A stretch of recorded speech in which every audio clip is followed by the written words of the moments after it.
ఈరోజు మనం పెంచెలకోన క్షేత్ర విశేషాలను గురించి తెలుసుకుందాం.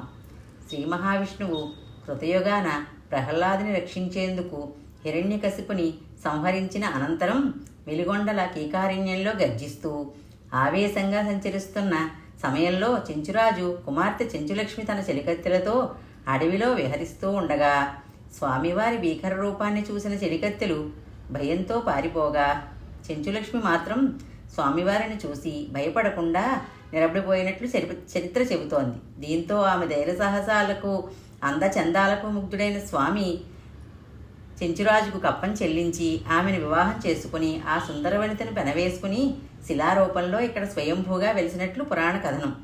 దీంతోనే స్వామివారిని పెనుశిల లక్ష్మీ నరసింహస్వామిగా పిలుస్తారు. అయితే చెంచులక్ష్మిని స్వామి వివాహం ఆడారని తెలుసుకున్న ఆయన సతి ఆదిలక్ష్మి అమ్మవారు ఆగ్రహించి స్వామికి అల్లంత దూరంలో ఏటి అవతల గట్టుకు వెళ్ళిపోయినట్లు కథనం. దీంతో అమ్మవారికి ఇక్కడ దేవస్థానం నిర్మించారు.